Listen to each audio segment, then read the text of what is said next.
gravando a aula, né? E, como eu falava, eles vão participar efetivamente a partir do Pentateuco. Convidei, inclusive, para eles poderem participar hoje como assistindo, né, para ter uma experiência, mas não sei se eles vão vir, por causa da questão mais certa, é o Pentateuco.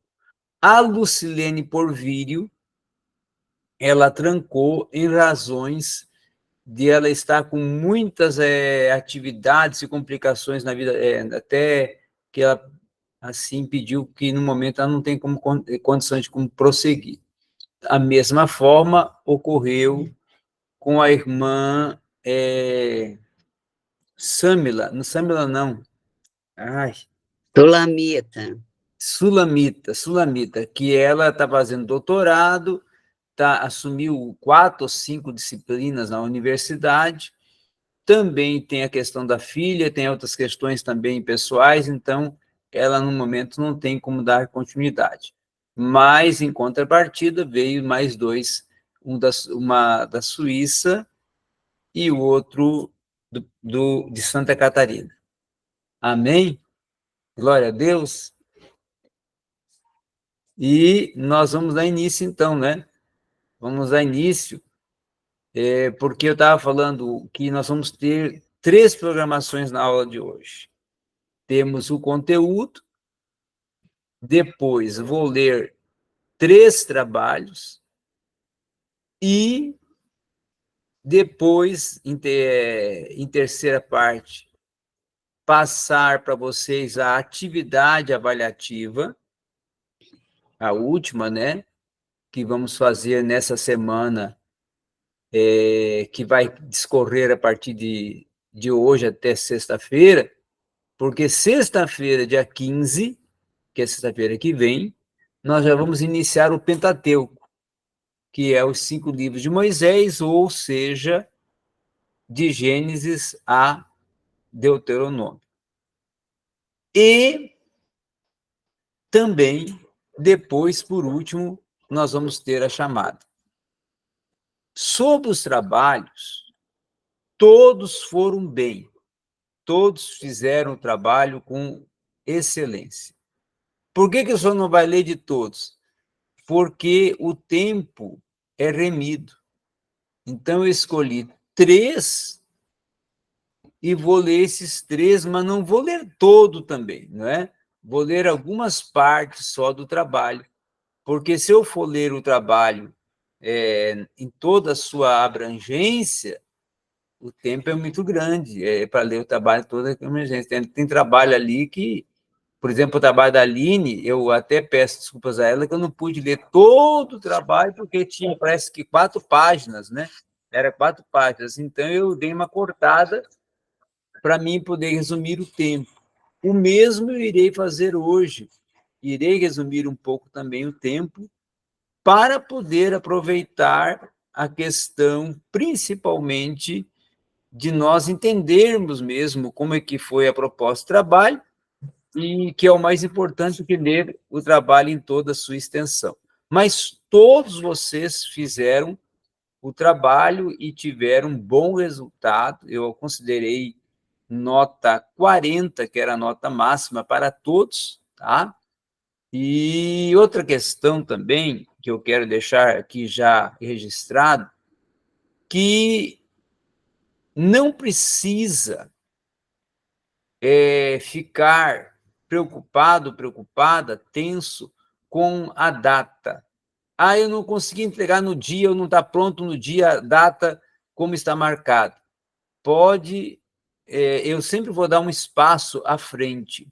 Eu estou aqui e o meu intuito nesse projeto nosso é o crescimento de cada um, sem estar focando aquela questão estritamente acadêmica de que, olha, a data é essa, não. A data é essa, mas tem uma prorrogação, tem um espaço à frente, tem uma oportunidade de estar ajudando um ao outro, não é? Outra questão também que eu estou fazendo, abrir a precedência, é para casais. Casal, o pastor vai dizer assim, olha, eu posso fazer ela e eu juntos? Pode, tranquilo. São um casal, né?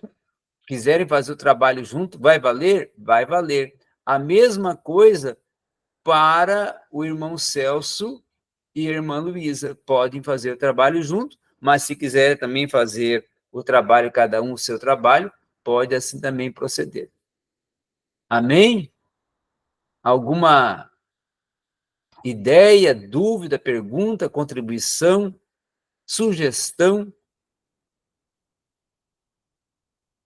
Tudo ok? Muito bem. Então, nós vamos iniciar com o conteúdo da aula de hoje, que é já o conteúdo de conclusão da nossa disciplina de introdução bíblica.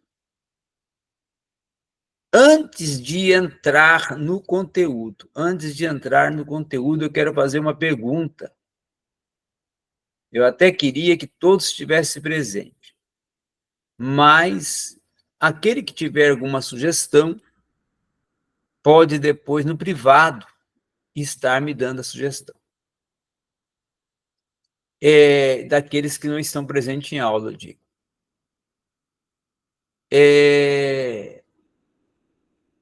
Irmã Maria Ângela Aline e irmã Maria Fernandes. Concernente às aulas, à exposição, ao conteúdo e também o horário, a forma de avaliação, todas essas questões. Vocês têm algo a falar? Uma sugestão? Uma ideia? Uma dificuldade que estão sentindo? Pode falar. Para mim tá ok, professor. Tanto o horário quanto a dinâmica toda tá boa. Porque essa foi a nossa primeira disciplina, né? E a partir de agora, a partir da próxima, nós vamos começar a subir um degrau. Amém? Então vai vir uma disciplina um pouco mais... Não é que vai ser um pouco mais complicado, mais difícil, mas vai ser um pouco mais abrangente, um conteúdo maior. A apostila vai ter lá 76 páginas, não é? E já vai ter um conteúdo um pouco mais amplo. Então, nós já vamos começar a ter um conteúdo mais amplo. Mas, na primeira aula, na sexta-feira que vem, eu já vou passar a atividade para dar justamente um tempo maior para vocês pesquisarem. Amém? Eu achei, professor, a aula, assim, muito conteúdo, pouco tempo. Porque eu, para mim, por exemplo, eu tenho muita dificuldade em gravar as coisas rápidas. Ainda mais coisas que eu nunca vi, que foi a primeira aula, esse tema que o senhor deu, né? Então, tive muita dificuldade. Mas o horário é bom, que seja cumprido dentro do horário mesmo. Mas eu achei, assim, muitas coisas que eu gosto de escrever, o que eu estou vendo, por isso que quando o senhor manda a aula gravada, eu assisto de novo, para poder aquilo que eu perdi, que eu não consegui concluir na escrita, eu concluo. Então, eu tenho uma sugestão quanto a isso, que é a aula gravada. Por que o senhor não envia a aula gravada para todos? Porque eu, assim, acredito que se a pessoa já assistiu a aula, né? Mas se a pessoa, no caso, como o caso da irmã Maria Ângela, quiser reassistir a aula, eu posso estar enviando a aula para ela também reassistir. Porque, às vezes, nem todos vão ter aquela condição de estar acompanhando toda a extensão do conteúdo. Por que nós não temos aula de 2 horas, 3 horas, 4 horas? Porque eu acredito que, se nós estendermos além do horário que eu estou fazendo, de 1h30, fica um pouco cansativo. E eu não quero E a minha intenção também não é cansar vocês, porque acaba cansando. Isso é verdade. Amém? Amém. Eu, por exemplo, eu tive muita dificuldade, né? Porque eu mandei para o senhor minha atividade e mandei a crítica junto com o texto. O senhor mandou reescrever e fazer a crítica separada. Aí foi onde eu fiz. Então, para mim, era tudo junto, sem ter que... Mas, assim, com o tempo, vocês vão ir se adaptando e avançando. Eu trabalho muito eu tenho uma visão pedagógica de que o professor, ele é um facilitador. Para o aluno, Então, eu vou facilitar sempre, vou poder sempre estar aqui com o intuito de ajudar vocês. Em maio, nós vamos ter um novo professor, mas ele vai vir também na mesma proposta e metodologia que eu estou desenvolvendo. Amém? Amém, porque eu, na escrita do meu trabalho, eu busquei as minhas escritas da aula que o senhor deu sobre inerância da Bíblia, a inerrância da Bíblia, então eu copiei lá alguma coisa e que me ajudou também. Amém. Não é só da apostila, né? Então, tá tudo certo, Maria Fernandes, Aline? Tá, tudo certo, professor. O difícil que eu achei foi mesmo o trabalho, porque eu tenho muita dificuldade em fazer redação, essas coisas assim. A minha dificuldade foi essa, mas a aula está excelente, o ensino está ótimo. Amém. O horário também está muito bom. Muito bem. Então, agora vamos iniciar o conteúdo da aula de hoje, que é o conteúdo para fechar a disciplina. Nós vamos concluir, então, a disciplina. Vamos trabalhar com versões bíblicas, particularidades bíblicas e a Bíblia em português. A Bíblia em português, falando da tradução de João Ferreira de Almeida, o histórico da tradução, e depois também trabalhando a questão relacionada principalmente as outras traduções, além de João Ferreira de Almeida, para nós fazermos aqui um paralelo entre a versão que nós temos protestante de João Ferreira de Almeida e as outras que vieram, que são de oriundas, né, de origem católica. Porque protestante mesmo, aqui no Brasil, só João Ferreira de Almeida. Muito bem. Então, vamos para o assunto inicial, que é, primeiramente, nós trabalharmos com as versões, tá? Nós temos a primeira versão, que inclusive está na apostila, que é a King James Version, tá? A King James foi uma versão proposta pelo rei Tiago. James significa Tiago em inglês. Rei Tiago de Londres, na Inglaterra, que em 1611 ele vai reunir 54 especialistas da tradução tanto grego como do hebraico e vai, assim, lhes pagar e contratar para eles fazerem uma tradução integral, tanto do Antigo Testamento no hebraico, como do Novo Testamento no grego, dentro da proposta mais, vamos dizer assim, mais fidedigna, mais próxima, mais aproximada possível do grego e do hebraico, do Antigo Testamento, para, assim, ser a Bíblia oficial da Inglaterra. A Bíblia que a Inglaterra, que nesta época tinha uma igreja protestante como igreja oficial, e a Inglaterra sempre teve uma igreja protestante como igreja oficial. Tá?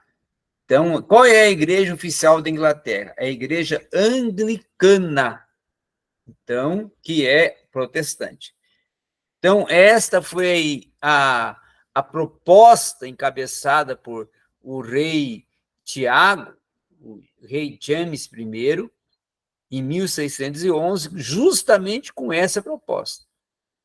Vamos ter uma Bíblia oficial da Inglaterra e uma Bíblia oficial da igreja na Inglaterra, que vai ser a mais aproximado possível do original do Antigo Testamento no hebraico e do original do Novo Testamento já dentro do Novo Testamento, tá?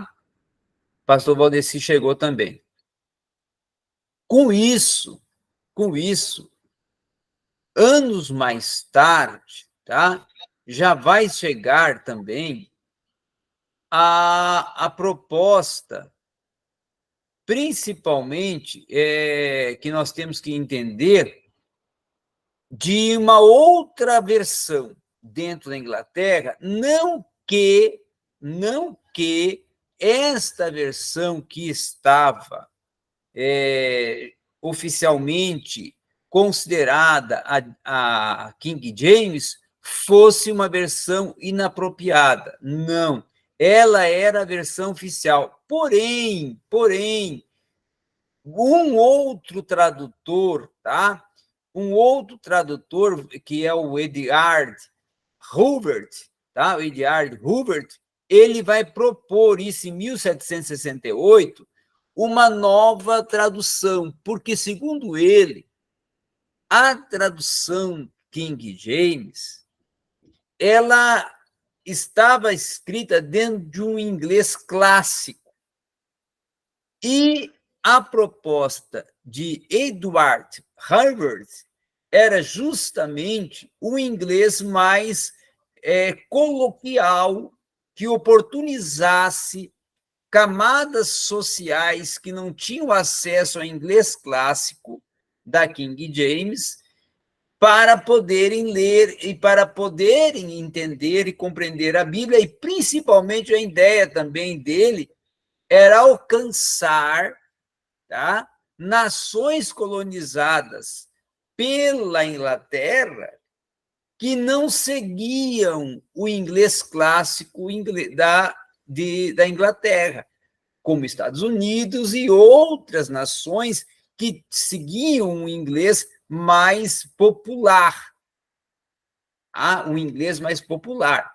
E, com isso, então, ele vai propor uma nova tradução, tá? Claro que essa tradução não fica sendo a tradução oficial, a oficial fica sendo da Inglaterra, a King James, porém, em 1768, surge, em paralelo, como uma oportunização de alcançar as diversas camadas sociais e outras colônias da Inglaterra, a versão de Edward Hubert.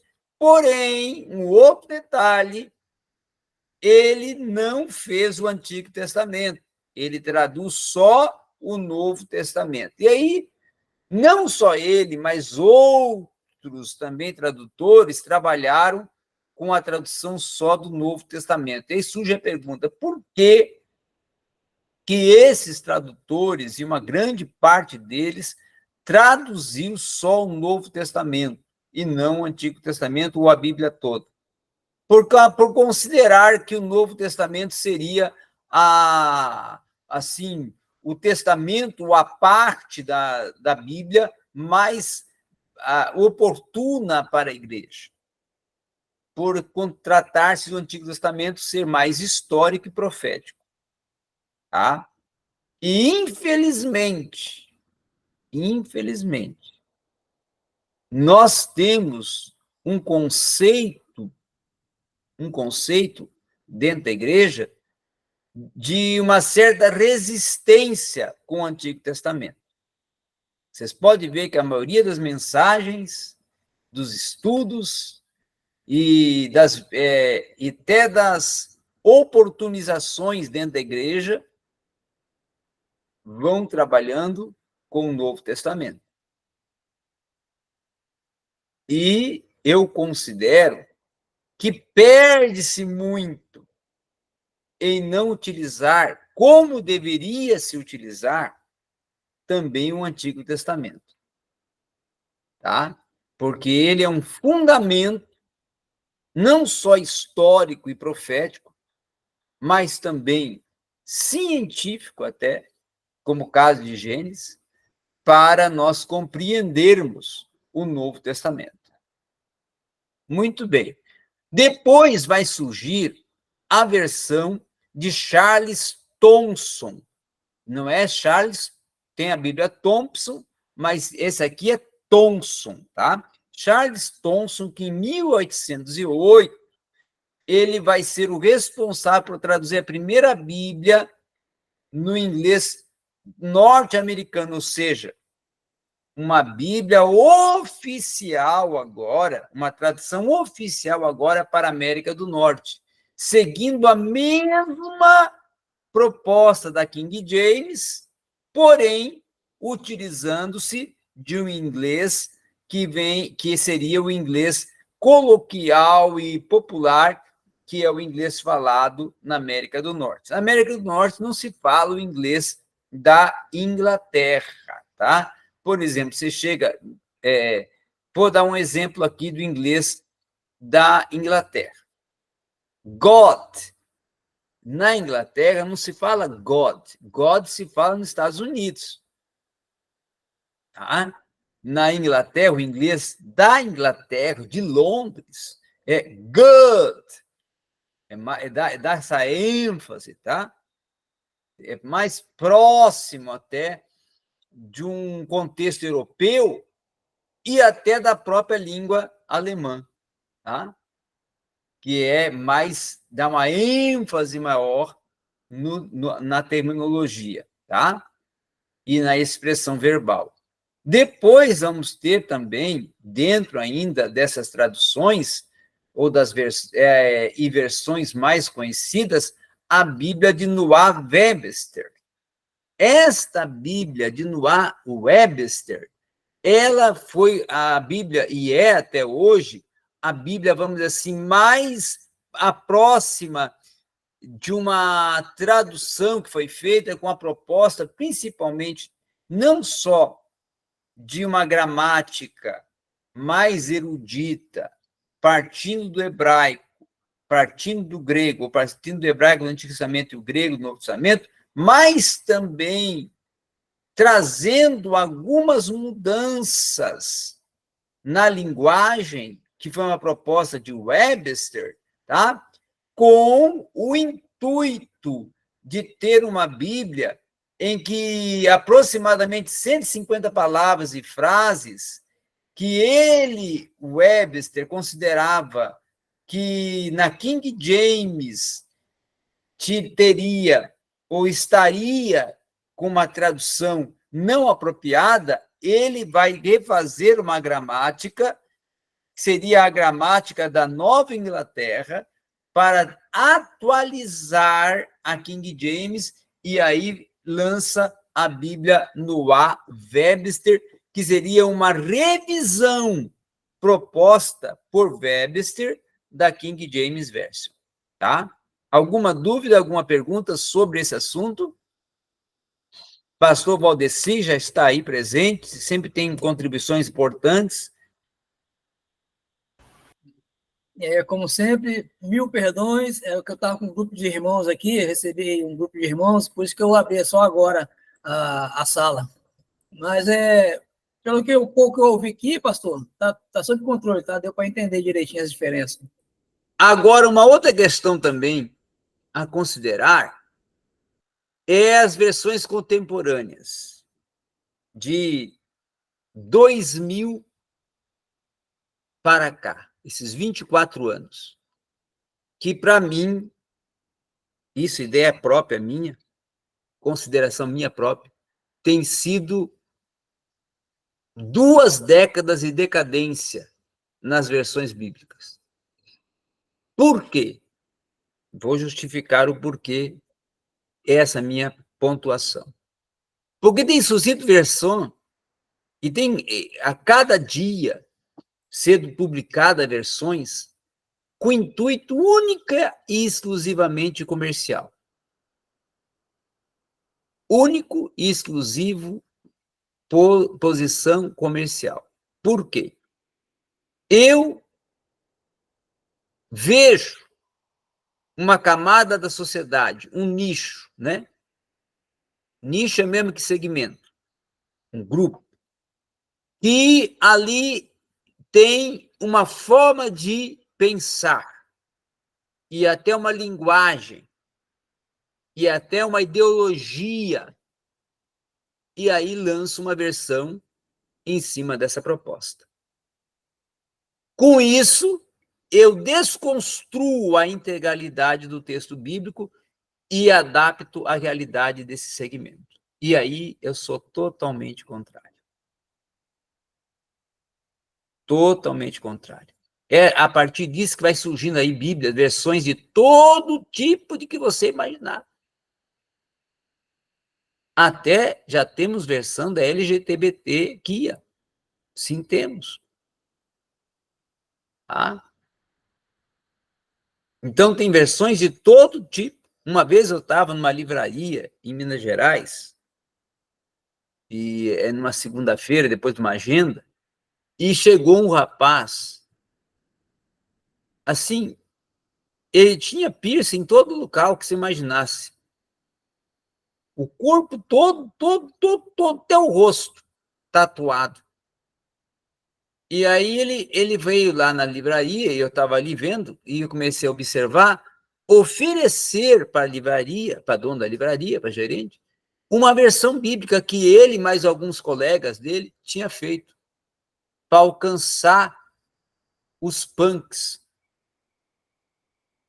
Era uma linguagem punk da Bíblia. Então, acaba com isso não favorecendo o evangelho, mas desconstruindo o verdadeiro evangelho. Alguém tem alguma participação concernente a isso que eu falei? Se quiser discordar, pode discordar plenamente.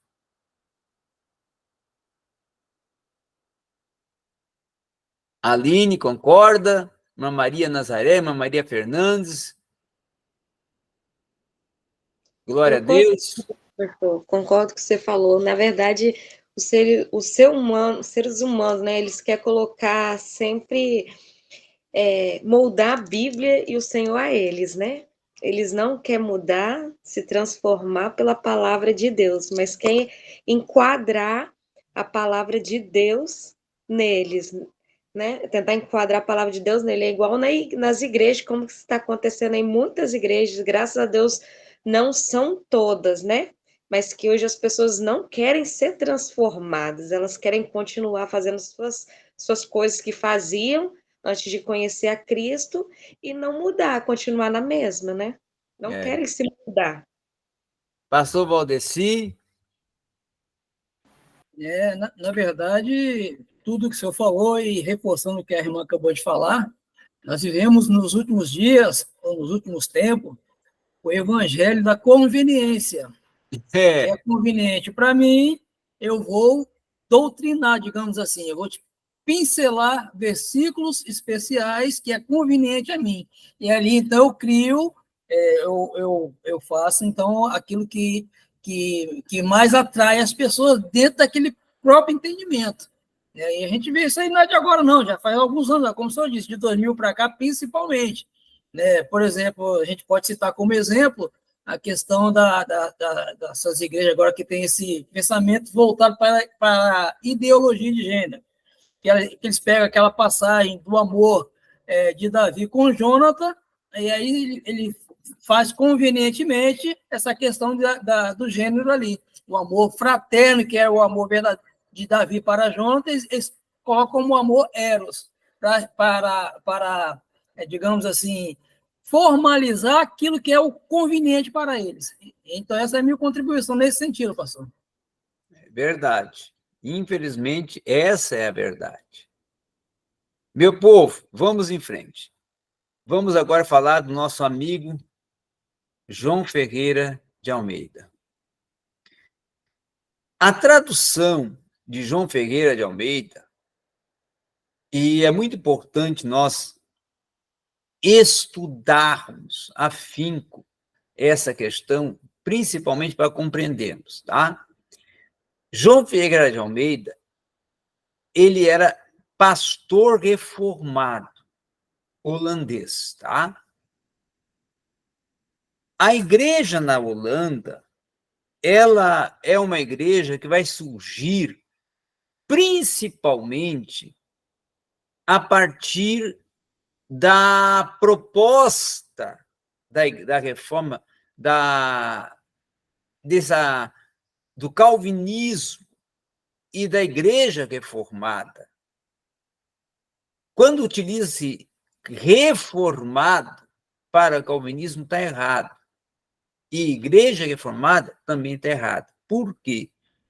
Porque nós também somos reformados. Reformado é todo aquele que abraçou o protestantismo, a reforma protestante. E eles abraçam para eles por dizer que Calvino seria um dos reformadores mais influentes. Não, não. O mais influente não foi ele. O mais influente foi Melanchthon, tá? Que foi muito mais próximo de Lutero. E também não só eles, o Zwinglio foi muito mais próximo de Lutero. Então, e aí, a igreja reformada holandesa também, grande parte dela é arminiana.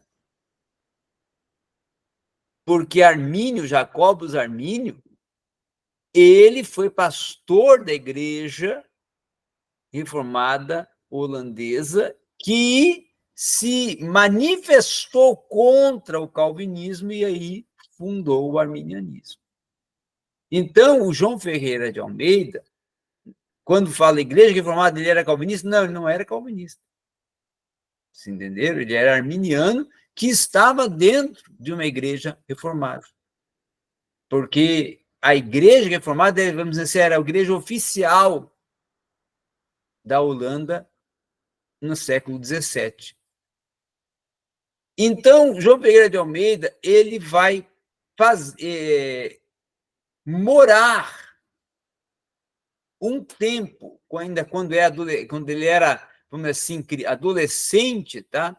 Os pais dele, principalmente, vão mudar-se para o Brasil, para evangelizar o Nordeste brasileiro, porque a igreja holandesa ela vai ser responsável pela evangelização da região do Nordeste, principalmente na região do Recife, tá?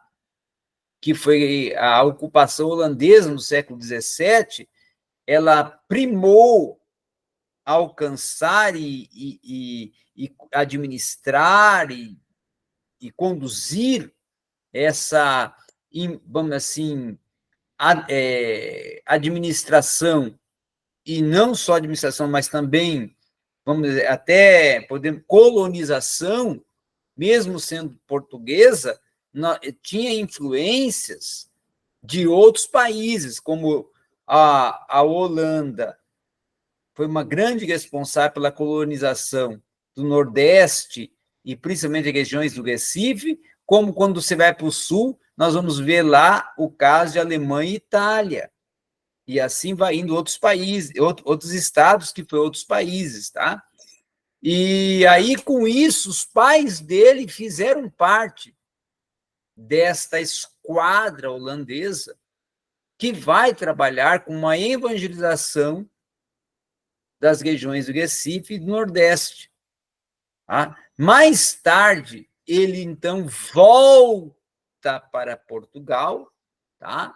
Aonde ele vai estudar realmente a língua portuguesa, vai morar na cidade de Batávia, na ilha de Java, próximo ao Oceano Índico, tá?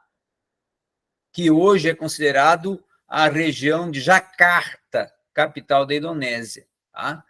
E Almeida, ele, além disto, ele não vai fazer uma tradução integral, tá? A tradução dele vai ser uma tradução, primeiramente, do Novo Testamento. Ele vai traduzir primeiro o Novo Testamento, como eu já até falei, que grande parte dos tradutores primavam por traduzir primeiro o Novo Testamento. Então, ele vai traduzir primeiro o Novo Testamento e vai publicar o Novo Testamento na tradução feita por ele, em português, na Holanda, em Amsterdã, em 1681. Tá? Mais tarde, em 1712, aí surge já uma terceira edição do Novo Testamento de Almeida, e que vai ser uma revisão feita por ele, e aí, com esta edição do Novo Testamento, ele vai incorporar até o livro de Ezequiel. Tá? Então, essa terceira edição do Novo Testamento de Almeida, feita em 1712, vai ir até o livro de Ezequiel. E aí, em 1691, ele morre. E a continuidade de Daniel até Malaquias vai ser desenvolvida por outros ministros da igreja reformada holandesa, que eram seus amigos e compreendiam todo o trabalho e estavam acompanhando todo o trabalho, a tradução de João Ferreira de Almeida, e mantiveram o mesmo padrão utilizado por Almeida. E aí a tradução completa de Almeida vai sair em 1809, com aí todo o Novo Testamento e Antigo Testamento sendo pronto, e aí em 1819 eles vão publicar já a quarta edição de Almeida, compondo Antigo e Novo Testamento, e a quinta edição, que seria uma revisão e já uma oficialização da Bíblia, já para a língua portuguesa do Brasil, chegando a primeira Bíblia de Almeida no Brasil, em 1925, e começando a ser vendida ou publicada para comércio, para ser vendida, em 1944, pela Imprensa Bíblica Brasileira. Tá? A Igreja Católica, em contrapartida, fica muito revoltada, contrariada com João Ferreira de Almeida e ainda em vida procura matar ele. Só que não consegue nem matar e nem queimá-lo. Que o grande afã, o grande objetivo, desejo que tinha a Igreja Católica não era só matar, era prender e queimar ele em praça pública. Porque ele tinha feito uma tradução de uma Bíblia não constando para o português, que era totalmente católico, Portugal e todas as colônias portuguesas eram católicas, proeminentemente católicas, e aí ele faz uma tradução protestante. Então, a Igreja Católica, dentro da região do Portugal e também colônias portuguesas, tinha a intenção, vamos matar esse homem. Como não consegue matá-lo, o que eles vão fazer? Vão queimar, depois que ele morreu e foi enterrado na ilha de Java, eles descobriram a sepultura dele e tinha lá uma efígie. O que é uma efígie? Um boneco, né? Uma imagem de João Ferreira de Almeida em cima da sepultura, e aí eles abriram a sepultura, queimaram o corpo e queimaram a efígie de João Ferreira de Almeida. Tá? Então, essa foi uma proposta que, vamos assim, cruel, vamos assim, em represália à tradução de uma Bíblia para a língua portuguesa que não era católica, que não seguia o padrão da Igreja Católica, que era uma tradução. A Igreja Católica, a tradução para a língua portuguesa era da Vulgata. Tá? E João Ferreira de Almeida não vai utilizar a Vulgata. ele vai utilizar os textos do Antigo Testamento oriundos da Septuaginta e no Novo Testamento, o texto receptus, ou texto recebido, que é um texto que foi uma tradução inglesa. Tá? Alguma dúvida sobre João Ferreira de Almeida? Podemos ir em frente? Ô, professor, por que muita gente acha que ele era padre? Justamente foi uma falácia, não é, da Igreja Católica. Mas ele não era padre, e nunca foi. Muito pelo contrário, ele foi perseguido pela Igreja Católica e houve essa falácia, como a Igreja Católica não conseguiu pôr fim nessa tradução, então lançou que ele era um padre. Tá? Porque até hoje, quem manda em Portugal, a Igreja Católica. Aqui no Brasil, nós evangélicos somos a maioria. Mas se você pegar a Constituição brasileira, a igreja oficial, ou a religião oficial, não é a protestante. Por quê? Porque colônias portuguesas têm que seguir a religião de Portugal, né? Essa que é a realidade. E aí, aqui no Brasil, não foi diferente. Até porque antes de João Ferreira de Almeida veio outras traduções, que foram traduções ainda católicas. E quando chega de João Ferreira de Almeida, essas traduções ficam o quê? Silenciadas, caladas. Reservadas só aos católicos. E claro que a imprensa católica e a Igreja Católica vai se manifestar totalmente contrária a isso.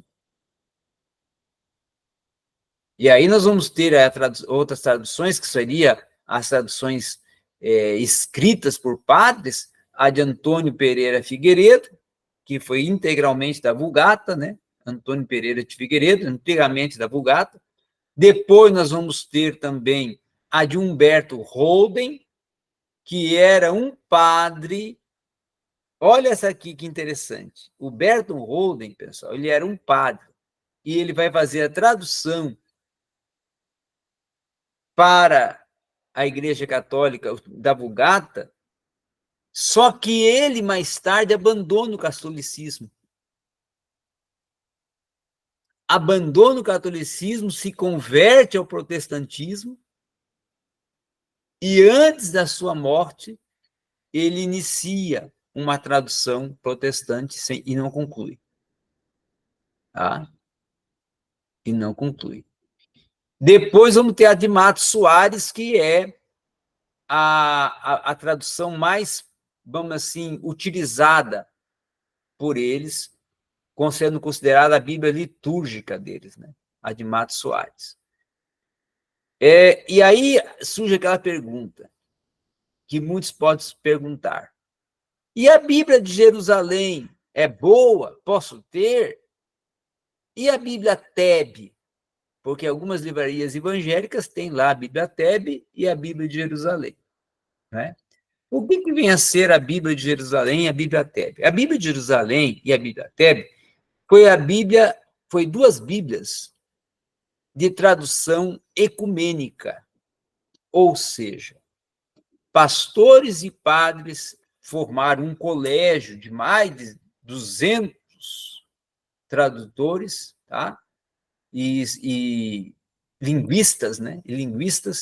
E fizeram essa tradução de Jerusalém e a tradução ecumênica brasileira, a Tebe, que são justamente bíblias de estudo, tá? Com uma tradução, segundo eles, mais fidedigna ao hebraico do Antigo Testamento e ao grego do Novo Testamento. Alguma pergunta sobre esse assunto? Nesse tempo aí, professor, que surgiu, os católicos usaram muito o latim. Sim, a Bíblia, a Vulgata, era latina e só utilizava-se o latim.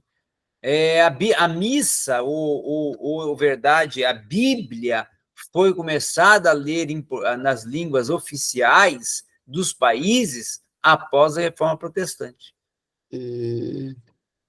Anterior a Lutero, a Bíblia era só lida pelo sacerdote ou pelo padre, né, em latim. Houve uma época também, agora recente, quando eu era católica, eu participava, a Igreja Católica tradicional não aceitava o pessoal que estava se levantando para poder fazer parte da nova Bíblia, falar, né, pregar o Evangelho. Eles não deixavam entrar na Igreja Católica, no templo. As pessoas tinham que se reunir do lado de fora, que eram chamados carismáticos. Não tinham direito de entrar. Eu, por exemplo, comecei cortando um pouquinho, mas e ampliando a ideia da irmã Maria Ângela, a Igreja Carismática, ela se tornou, né, um braço, né, da Igreja Católica.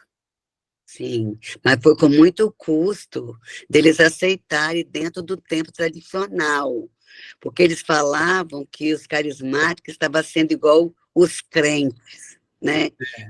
Falava assim, porque pregava a palavra. Eu, por exemplo, aprendi a ler a Bíblia e a fazer jejum lá na carismática, porque até então a gente se reunia na casa das pessoas e na rua, nos templos, ou em lugares que pertenciam à comunidade, como centro, né, que as pessoas participavam de curso e tudo.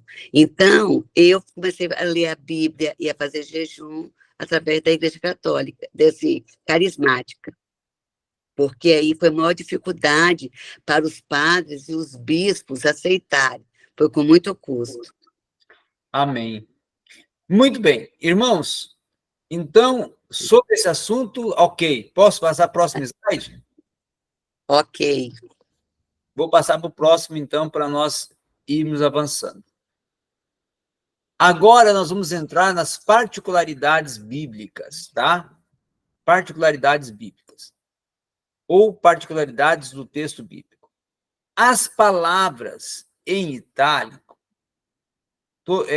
surgiram e tem até hoje em algumas traduções, ou versões, melhor dizendo, em algumas versões corrigidas, principalmente, eu até tinha até um tempo atrás uma Bíblia corrigida do ano 1954. Até o ano 1960, 70, as Bíblias de versão corrigida tinham as palavras em itálico, que eram aquelas palavras que eram realce ou centrais do versículo ou do texto, elas estavam em itálico e em negrito, tá? Você encontrava essa configuração dentro da Bíblia. Também, mais tarde, uso de margens. Até, vamos supor, o ano 2010, 2000, 2005, por aí, tivemos muitas Bíblias com uso de margens, tanto atualizada como corrigida, que eram aquelas Bíblias que tinha, tanto no meio delas, como no rodapé, os versículos paralelos, que saía ali aproximadamente de 5 a 10 versículos paralelos por os textos ou versículos que eles consideravam mais centrais, eles colocavam um númerozinho, como seria ali, no sentido acadêmico, uma nota de rodapé, e aí, no rodapé, vinha ali os versículos que iriam ser paralelos àquele versículo para fundamentar a interpretação ou a ideia do texto. E o mesmo também ocorria em algumas versões no meio, tá? Hoje, você não encontra mais. Já as novas, vamos assim, impressões, a partir de 2000, 2005, já foram abstraindo as notas de rodapé para tanto a corrigida como para a atualizada. Depois veio o sumário dos capítulos. O sumário dos capítulos veio só até 1940, 1950, 1960, 70, tinha sumário dos capítulos, tá? Além de ter lá epígrafe nos capítulos, tinha o sumário, tá? O que os capítulos iam tratar, o ponto a ponto, tá? E com isso, com o tempo, as impressoras e as publicadoras, né, foram também extinguindo. A divisão em capítulos e versículos, ela foi um problema para a Bíblia. Não sei se você sabia disso, foi um problema para a Bíblia. Por quê? Porque a forma como foi feita a divisão em capítulos e versículos, que começou a partir, tá, da Vulgata, ela causou uma discordância em alguns textos, que, no caso de algumas profecias do profeta Daniel, que começariam em capítulos anteriores e foram colocadas em capítulos posteriores. E o mesmo também ocorrendo com alguns capítulos dos evangelhos que foram alterados a ordem. E o mesmo também com alguns profetas menores que foi alterada a ordem quando houve essa divisão em capítulos e versículos, tá? No caso, anteriormente, o livro de Joel tinha 4 capítulos, tá? E aí eles transformaram o capítulo 3º e uniram, né, o capítulo 3º e o capítulo 4º em um só, tá? Outra questão também interessante que foi incluído foi a questão dos parágrafos, divisão do texto em parágrafos, principalmente nos livros de Salmos, tá? Foi anexado a alguns parágrafos para poder até entender ali a poesia e a harmonia no sentido da proposta poética e harmônica dos salmistas, tá? Alguma pergunta sobre essa questão das particularidades bíblicas? Alguma pergunta? A gente encontra, pastor, para comprar alguma Bíblia dessa antiga, que era direto? Encontra em sebos, né? Ah, tá. Em sebos encontra. Ah, tá. Eu até tinha uma bem antiga mesmo, mas sabe que essa questão assim de mudança e também de, às vezes, empresta para mim ver e ler e não devolve, aí acabou que não voltou, né? Eu tinha interesse de ver. Vou ver se eu acho alguma. Eu até vou ver se eu acho aqui, deixa eu ver se eu acho aqui, no outro lado da minha estante, que tem mais livro no outro lado da estante, uma Bíblia bem antiga que eu tenho aqui, ainda lá de 1960. Deixa eu Aham. ver se eu acho que vou mostrar para vocês.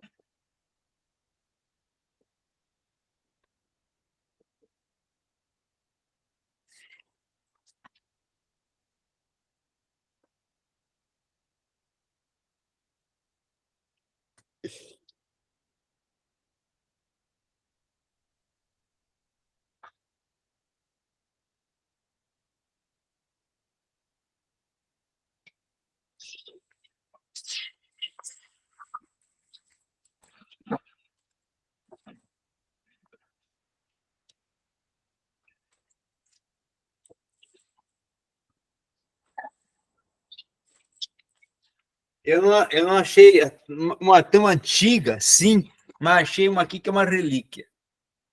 Essa aqui, claro que eu coloquei uma capa, porque se não tivesse colocado uma capa de cor, ela nem existiria mais. Essa aqui foi a primeira Bíblia na linguagem de hoje lançada no Brasil. 1973. Vinha ainda com figuras. Olha aqui, ainda vinha com figuras, tá?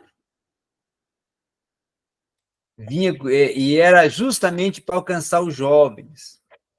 Foi a Bíblia que eu recebi quando eu tinha 73, eu nasci em 66, eu tinha 6 anos, né? Não, 7 anos. Quando eu comecei a ler, eu recebi essa Bíblia aqui. Tá? Então, para mim, ela tem um grande significado. Bíblia da linguagem de hoje. Vamos ver um texto aqui para vocês verem como é que estava escrito. Lucas, capítulo 1, versículo 26. No 6º mês da gravidez de Isabel, Deus mandou o anjo Gabriel a uma cidade da Galiléia chamada Nazaré. O anjo tinha um recado para uma virgem que ia se casar com certo homem chamado José, descendente do rei Davi, e a virgem chamava Maria. Então o anjo veio e disse: Alegre-se, Maria, você recebeu um grande favor de Deus. O Senhor está com você. Então vocês veem que é uma linguagem assim mais, vamos assim, contextualizada. E vocês podem perceber que na linguagem de hoje, mas num português ainda que para hoje não seria mais a linguagem de hoje, porque é de 1973. Olha aí, quantos anos faz? Para mais de 50 anos, né? Muito mais de 50 anos. Ixi, muito mais. Eu estou com 57, praticamente 50 anos. 50 anos que tem essa Bíblia. 51 anos, na verdade. 51 anos, 73, 51 anos. Muito bem, vamos agora para a cronologia dos livros bíblicos. Se alguém tiver alguma participação, pode falar, viu? Pastor Valdeci, irmã Aline, irmã Maria Fernandes, pode falar. Eu gosto que participe. Muito bem, vamos para a cronologia bíblica. Os livros do Antigo Testamento, esses dias atrás, um pastor me perguntou se os livros do Novo Testamento estavam em ordem cronológica. E eu falei para ele, não. Ele disse, mas como isso? Vou explicar agora nesta aula aqui, para vocês poderem compreender. Quando a Bíblia foi organizada, tá? As primeiras traduções, elas seguiram uma outra ordem, diferente do aspecto de cronologia, de tempo, de datas, observando questões mais de uma ordem sincrônica, ou seja, seguindo uma linha de assuntos que seguem uma ordem, tá? Histórica e sequencial, por isso sincrônica, e também sistemática, que segue um sistema e uma abordagem que vai ter uma doutrina organizada. Por isso que você vai ver Gênesis, doutrina da criação, do princípio, do começo. Então, vai estar lá em Gênesis. E assim vai indo. Agora, o livro, nós temos que ver, e vamos ver aqui, que o livro de Jó, por exemplo, ele é paralelo com o livro de Gênesis. Ele é escrito na mesma época, no mesmo período que foi escrito o livro de Gênesis. Quem foi o autor do livro de Jó? Até hoje existe muita dúvida se foi Jó. Tá? Porém, a tradição, né, ou a história de Israel, a partir da proposta de Flávio Josefo, vai dizer que Jó seria um homem que viveu no período do Gênesis, tá? Levítico e Êxodo, tá? Também seriam livros paralelos, como também Deuteronômio e Números, livros que foram escritos no mesmo período, no mesmo tempo, tá? Aí depois Josué, aí Juízes e Ruth no mesmo tempo, tá? E aí, os livros históricos para narrar a saga dos reis de Israel, a partir de Saul, Davi, Salomão, e depois a divisão do Reino do Norte e Reino do Sul, entraria, então, 1º e 2º Samuel, e 1º e 2º Crônicas, que foram escritos no mesmo período de 1º e 2º Reis. Então, esses 4 livros aqui, que tratam, ou melhor, esses 6 livros aqui que tratam a história dos reis de Israel, foram escritos no mesmo tempo, no mesmo período, tá? Há quem diga que 1º e 2º Reis e 1º e 2º Crônicas foram escritas por Esdras, tá? Por Esdras. Outra questão é concernente aos profetas. Foi aí a divisão justamente por reino, tá? O reino do norte, Amós e Oséias, escrito no mesmo tempo, são contemporâneos. O reino do sul, Judá e Efraim, tá? Aí vem Joel, Miqueias, Isaías, Sofonias, Abacuque e Jeremias, que são contemporâneos, são do mesmo período, diferença de poucos anos um do outro, tá? Poucos anos um do outro, 1 ou 2, 3 anos um do outro, a diferença. Nações estrangeiras, tá? Como gentios, né? Jonas, Naum e Obadias, cativeiro babilônico, Daniel e Ezequiel, tá? E o pós-cativeiro, Ageu, Zacarias e Malaquias. Esdras e Neemias escreveu de Neemias, mas Esdras foi um escritor que ele vai escrever não só o de Esdras, mas vai escrever também 1º e 2º Crônicas, tá? E há quem diga também que ele escreveu 1º e 2º Reis. E temos o livro de Ester, que foi escrito no mesmo período do livro de Esdras e Neemias, tá?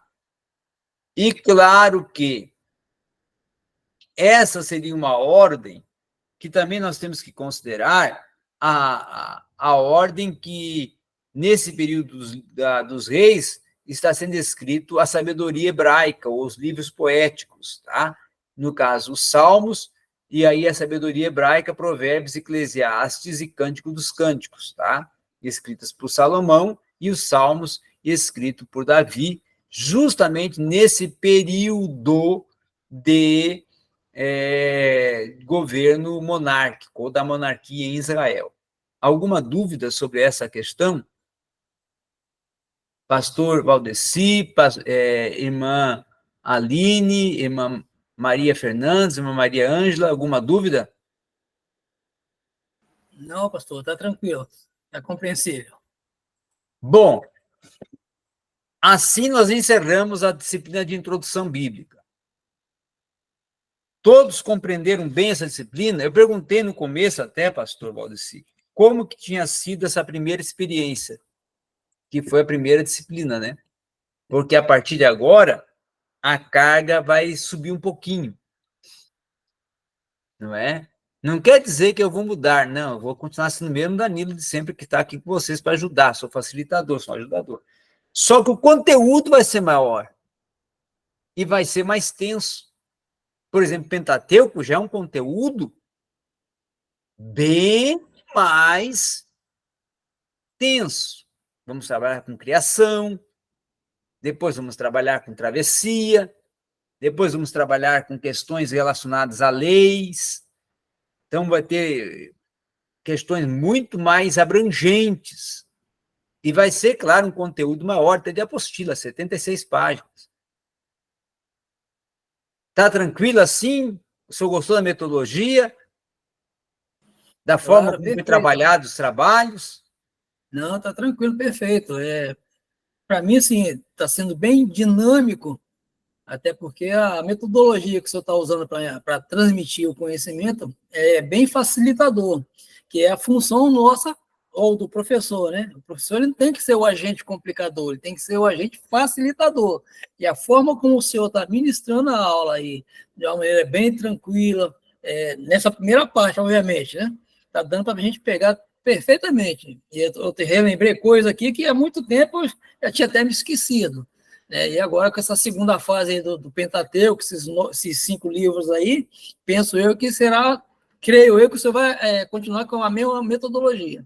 Amém. Não, eu sempre segui, pessoal, eu tenho uma formação paralela, que é a pedagogia, né? Eu fiz, além da minha carreira de formação na área da teologia, eu também procurei fazer pedagogia até para aperfeiçoar a minha didática, né? E quando eu trabalhei na área da pedagogia, como coordenador pedagógico, eu sempre orientava os professores a serem facilitadores, a seguir uma proposta pedagógica de professor ser um norteador. Tá? É a escola de Montessori, né? Uma pedagoga italiana, que a proposta dela era justamente o professor facilitador, o professor que motiva e que só vai abrindo as ideias que já estão construídas no aluno. Né? Então, essa é a proposta que eu sigo. Vai ter outros professores no curso? Vai ter, mas é cria minha, então eu sei como conduzir ele para ele seguir a mesma metodologia minha. E o outro também, é uma pessoa que eu abalizo e claro que vou estar orientando ele para seguir a mesma metodologia e vai ser muito mais fácil. Amém? Muito bem, vamos para os trabalhos. Chegou a hora dos trabalhos. Pessoal, eu parabenizei já no início da aula, vou parabenizar de novo agora. Vocês foram muito bem nos trabalhos. Vou ler só 3, não vou ler, claro, da íntegra. Vou ler esses 3 por questões de tempo, execuidade de tempo, só vou escolher 3, mas todos estão de parabéns, tá? Todos estão de parabéns. Então, eu vou ler aqui rapidamente, para depois nos passarmos à atividade final, que seria a nossa N2, que vai poder ser feita a partir da semana que vem, tá? A entrega na sexta-feira que vem, ou a gente vê uma data um pouquinho mais para frente, para vocês não ficarem tão acumulados de serviço. Vamos ler primeiro da irmã Sandra. O da irmã Sandra vai ser o primeiro que eu quero ler aqui. Tá? A irmã Sandra, pessoal, ela fez uma aplicação muito boa, gostei muito da crítica que ela fez, tá? Então, eu vou ler aqui rapidamente só um parágrafo e meio do texto e depois vou partir já para a crítica. Ela colocou termos autores humanos não eram autônomos, eles dependiam de Deus, que é o tema do capítulo, né? Os autores da Escritura Sagrada são humanos, sim, mas são homens que tinham uma vida na presença de Deus, são homens disciplinados e obedientes a Deus e dependiam 100% da orientação de Deus, para que eles escrevessem e passasse para o povo o que Deus queria. Isso requer do homem moral, caráter, obediência, porque um Deus imutável jamais daria qualquer homem. Ele conhece o coração de cada um, pois Deus que nos criou. Um Deus grande, fiel, verdadeiro, justo, que o homem não poderia mentir com a palavra que vem de Deus, sabendo que poderia ser morto pela mentira que escrevesse. Deus usava o homem em qualquer tempo, século, cultura, língua em que viviam, ou até em formato de escrita. Deus e o Todo-Poderoso. A Bíblia é a palavra de Deus infalível, revelada ao homem que tinha compromisso com o grande eu sou. Agora eu vou para as críticas que ela fez, que eu considerei muito oportuna, a crítica que a irmã Sandra Alves colocou. Tá?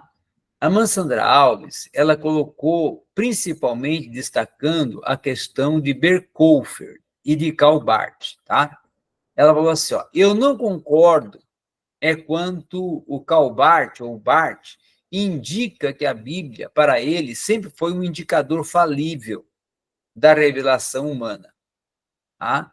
O homem pode ser falível, que todos nós somos, mas Deus não é falível. E é infalível, imutável e todo-poderoso. E o outro que ela vai se manifestar contrária à posição dele é o Edward Beckover, que vai falar que não há conteúdo escriturístico que indica a palavra de Deus, que a Bíblia continua sendo um simples testemunho humano sobre Cristo, limitado pelo tempo. Deus não deu o seu filho, aí ela contrapõe. Deus não deu o seu filho para morrer por nós, para ser só um testemunho. Cristo não passou por tanta humilhação para ser só um conto de história.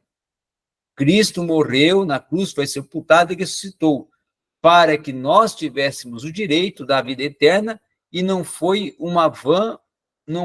em vão ou à toa. Cristo deu o seu sangue para mim e a todos os que crerem nele e na vida eterna. Então, essa foi a escrita da irmã Sandra Alves. Amém? Todos gostaram? Todos ouviram? Glória a Deus.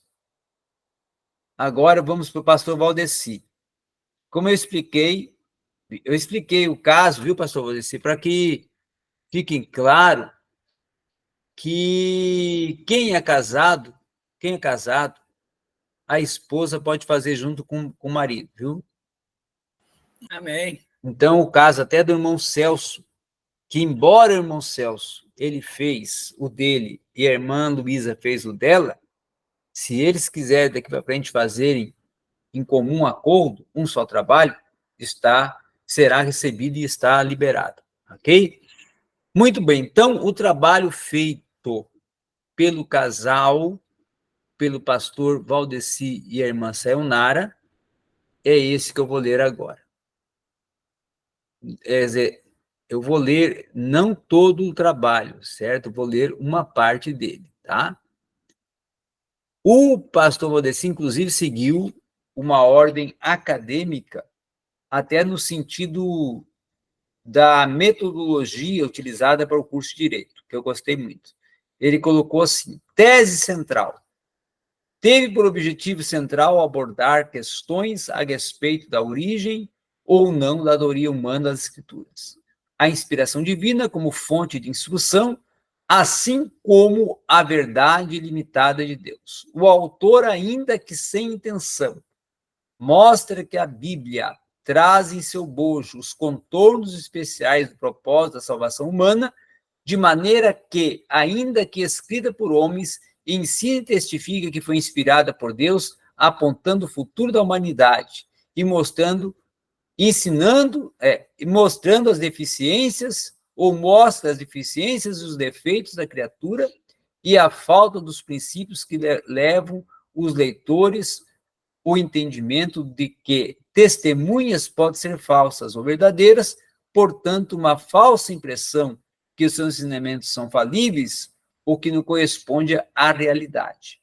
O livro tem o intuito de fazer compreender como as concepções sobre o divino evoluíram e trouxeram consigo os problemas cognitivos oriundos da compreensão limitada da mente humana, ante a necessidade de acompanhar uma sociedade crescente de conhecimento e saber, porém com dificuldade de entender acerca do processo de salvação, sob a ótica do contexto espiritual em que vivemos, nos dando condições de comparar o passado bíblico com o contexto atual, no sentido de acelerar o aprimoramento, o conhecimento do agir de Deus na garantia do cumprimento de sua palavra e, ao mesmo tempo, medicar as dúvidas desde seu nascedouro, aplicando a sabedoria no tempo e na medida certa, revelando ao cristão o ensino real da palavra, o propósito de sua redenção e como eles obterão êxito no conhecimento da revelação.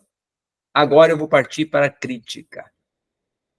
Já vou dar um salto aqui no trabalho aqui, que ainda vai ter o resumo, ainda vai ter o corpo do texto, ou desenvolvimento, tá? Que seria a conclusão do autor, e depois a crítica, que seria a apreciação, que seria a crítica externa da importância do livro, e, por fim, a crítica interna. Eu vou me resguardar a crítica interna, tá? A crítica interna, que é, para mim, o mais importante sobre o texto. Após ler o texto do livro, chego à conclusão que várias narrativas por ele apresentadas são de grande importância para a nossa formação acadêmica e espiritual. Dessa forma, é crucial reconhecer que os autores bíblicos, mesmo sendo inspirados por Deus, eram seres humanos com características comuns a todas as pessoas criadas à imagem de Deus. Eles tinham a capacidade de comunicação, pensamento lógico e discernimento moral, refletindo a imagem divina que possuíam. Essas características são... passei aqui um pouquinho para frente, deixa eu voltar aqui. São fundamentais para compreender a revelação divina na Escritura e a sua transmissão por meio de autores humanos. Portanto, é essencial considerar tanto as diferenças quanto as semelhanças entre os autores da Bíblia e todas as outras pessoas criadas por Deus, pois ainda que em nossa sociedade moderna haja avanços na busca do desenvolvimento humano, há um longo caminho para percorrer na seara espiritual. Pode-se notar também que a evolução histórica, o processo de capacitação, ocorre naturalmente, mas passa pela busca de constante legado dos pensadores, escritores cristãos e dos acervos relacionados aos temas propostos. Como o autor explanou em sua obra, que ao longo do tempo se mostrou bastante atual, vemos a necessidade de ser universalizada a forma de entendimento e discernimento do ensino bíblico, que no âmbito individual se dá através da construção de reflexões de tudo que vem sendo aplicado nas doutrinas eclesiásticas atualmente, despertando a todos no sentido da elaboração de preceitos bibliocêntricos, com visão ampla e abrangente ainda nos bancos das escolas teológicas. O conhecimento da revelação e do projeto da salvação não pode ser resumido a meras formalidades prescritas em seu arcabouço, mas sua concepção deve estar em sintonia e harmonia com as mudanças ao longo do tempo, porque conhecer as Escrituras e o plano de redenção nela contida é e deve ser instrumento de libertação que não pode sofrer influência de forma negativa por ideologias antibíblicas, daqueles que detêm a força e o poder emanado pela pseudo-autoridade que exercem através de sua função ministerial. Muito bom. Agora, o do irmão Celso Gonçalves. Inerrância bíblica é a doutrina segundo a qual, a sua forma original, a Bíblia está totalmente livre de contradições, incluindo suas partes históricas e científicas. A inerrância da Bíblia apresenta um apelo contundente aos líderes para se manterem fiéis à posição histórica do cristianismo, que afirma a importância crucial dessa doutrina para a igreja. Essa aqui foi a parte do resumo dele. Agora vem as páginas, o desenvolvimento do texto, páginas 288 a 296. Em virtude de sua origem divina, as Escrituras são integralmente confiáveis e infalíveis, de modo que, por meio delas, podemos distinguir entre o que é verdadeiro e o que é falso. As Escrituras são um modelo de confiabilidade e jamais nos desapontarão, tampouco nos confundirão. Cada uma das palavras da Bíblia é, por sua própria definição, infalivelmente verdadeira. Deus mesmo disse: eu, o Senhor, falo a verdade, eu anuncio o que é certo. Se nossa perspectiva doutrinária estiver alicerçada na palavra de Deus, só nos resta confessar que a Escritura é integralmente verdadeira ou inerrante. Jesus testificou de modo incontestável: a tua palavra é a verdade. João 17:17. Uma crítica, agora seja a parte crítica dele, tá? Uma crítica que não concordo é com Barth, na página 295. Karl Barth compreendeu que Deus se deu a conhecer aos homens na pessoa de Cristo, mas jamais pôde identificar as palavras dos homens inspirados com a palavra de Deus, porque Deus falou unicamente por meio de Cristo na revelação. Disse Barth: preocupa-nos com a palavra singular falada diretamente pelo próprio Deus ou Cristo. Se fosse conforme Karl Barth está falando, aqui tira toda inerrância da Bíblia do Antigo Testamento. Já na página 294, o autor já cita, e é lamentável que Berkouwer, assim como Barth, omita a importância do conhecimento conceitual da imagem de Deus. Ao longo de todo o livro de Berkouwer, há somente 3 alusões a Colossenses 3:10, e nenhuma delas explica o significado da palavra caressine, ou boa parte da dificuldade que Barth teve em identificar as palavras do homem inspirado com a palavra de Deus. Deveu-se ao fato de que ele não foi capaz de compreender que a mente do homem foi feita em conformidade com a mente divina, portanto, o homem pode conhecer a verdade. Barth, conforme ele mesmo admitiu, começou com uma visão extrema da transcendência divina, mas Jesus afirma que toda a lei será cumprida integralmente, a palavra de Deus jamais passará, mas era natural que muitos perguntassem que relação havia entre a sua autoridade e a autoridade da lei de Moisés. Ele sabia que os escribas submetiam à lei, pois eram mestres da lei. Mateus 5, 17 a 20, aí ele dá como base para o que ele falou. Não pense que vinha, e aí ele vai citar o texto, Mateus 5, 17 a 20, e depois Hebreus 4, 14. É o 4, 12, que são os dois textos que fundamenta a resposta ou a crítica feita por ele. Muito bem também para o irmão Celso Gonçalves da Silva. Então, os trabalhos que eu li, e eu considerei trabalhos muito bem desenvolvidos, elaborados, todos. Separei esses porque, como também da irmã Aline, que eu li na semana passada, me interessaram bastante. Amém? Professor, esse Barth aí desviou, né? O que acontece? Deixa eu explicar para vocês aqui. Compreenderem. Todo teólogo, ele é ortodoxo, ele segue uma doutrina reta, que seria a ortodoxia? Não. Alguns teólogos trabalham com um processo científico, olhando com um olhar científico. A grande questão disso tudo é porque na Alemanha, no século XVI e XVII,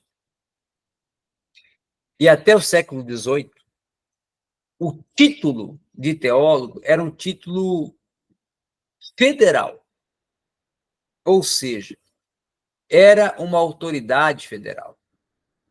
E aí tinha até a Câmara dos Teólogos na Alemanha, onde eles recebiam do governo para discutirem e defenderem teses na área da religião. Assim como tem os deputados e os senadores para trabalhar com a questão de constituição, de leis, eles trabalhavam com questões relacionadas à religião, sociedade e também comportamento humano. E com isso, claro, aí dentro dessa proposição proposta pelo próprio governo, teve teólogos ali como Karl Barth, como Paul Tillich, como Escherot e como outros aí que eu poderia mencionar, Schleiermacher, né, que seguiram uma visão mais voltada ao aspecto científico e penderam para um liberalismo teológico e, claro, desconsideravam grande parte do texto bíblico, principalmente, quem sabe, o mais cruel e mais cético deles, ainda não é o Karl Barth nem o Paul Tillich, seria o Rodolfo Bultmann, que esse Rodolfo Bultmann e o Gerhard von Rad seriam os mais céticos teólogos que tem dentro da história da teologia. Amém? Pastor Valdeci, alguma sugestão? Não, eu estou só acompanhando aqui a quantidade de informação, a gente fica até assim admirado, é muita coisa assim que a gente está revivendo, né? Como diz a palavra, reaviva, Senhor, a tua obra em nosso meio. Estou vivendo esse momento agora do reavivamento. Está assim, buscando a coisa lá na caixinha, está guardada há muito tempo, está botando à tona de novo. Imagine nós, né? Imagine nós que não temos esse conhecimento todo do pastor Valdeci. Nós estamos engatinhando. Não, mas todos vão vencer, irmão. Todos vão vencer. É em nome de Jesus, né? Por isso que nós estamos... Eu estou até, inclusive, trabalhando assim, de uma forma bem devagar. Eu estou assim, numa velocidade de 40 por hora, viu? Estou indo por 40 por hora e vou continuar 40 por hora. Pode ficar tranquilo, que eu não vou chegar a 80 por hora, não. Para mim, o senhor está a 100. Por favor, pastor. Não. Se eu colocar o 100 por hora meu aqui, daí dá parafuso. Aí a cabeça vai 360 graus. Aí vai dar parafuso. Eu estou só no 40 aqui mesmo. Amém? Muito Amém, bem. pastor. Deixa eu falar com vocês sobre a N2. O que eu pensei para a N2? Vocês podem começar a construir o que eu vou propor a partir de segunda-feira, tá? Segunda-feira é dia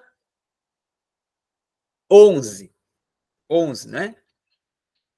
Aí, vocês podem me entregar esse trabalho na outra segunda-feira, que seria dia 19 de março. Ok? Dia 19 de março. Tá? Qual seria a atividade? Qual seria a atividade? Vocês vão ler a apostila, quem não leu, né? E quem assistiu a aula já leu a apostila também, né? Porque eu tratei na aula praticamente o que estava dentro da apostila, só ampliei um pouquinho. E vai escrever, no mínimo 20 linhas, o que compreendeu. Quer mais fácil que isso? Todos compreenderam a atividade? Vai Compreendi. O ruim é fazer linhas, é vai muitas linhas. ler, ou se não quiser ler, e guardou tudo que foi ensinado desde lá da aula 1 até a aula 6, que é hoje, e vai escrever o que foi tratado e o que compreendeu.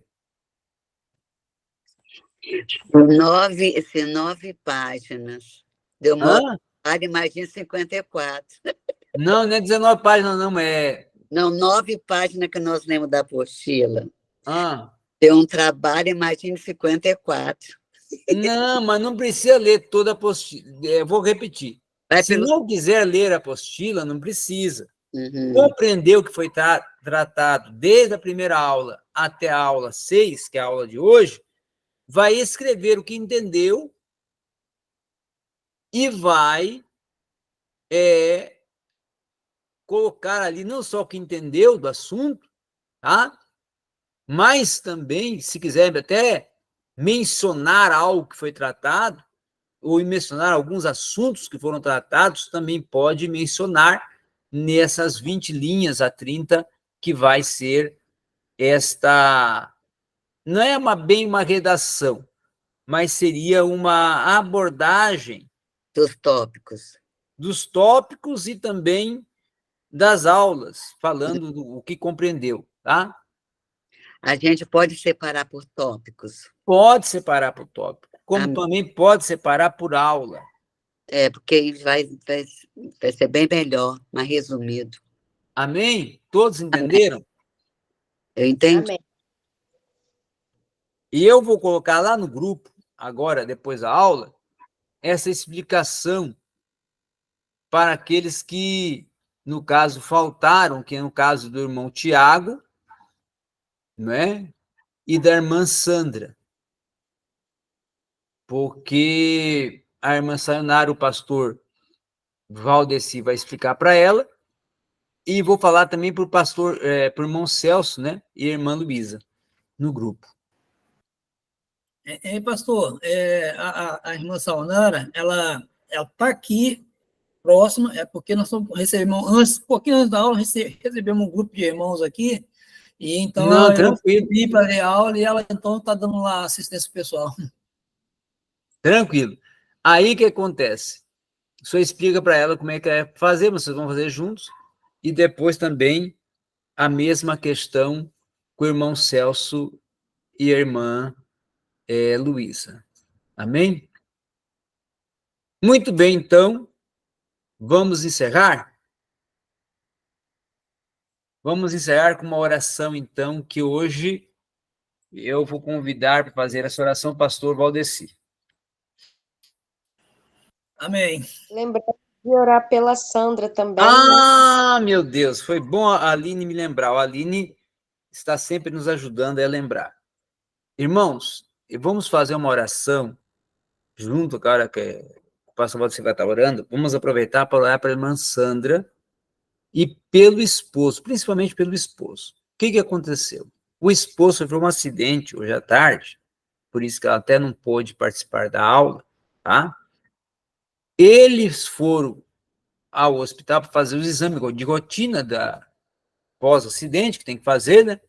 Porém, os médicos constataram que não houve nenhuma questão de complicação nenhuma. Ele saiu totalmente ileso, tá? Totalmente ileso, graças a Deus. Deus guardou.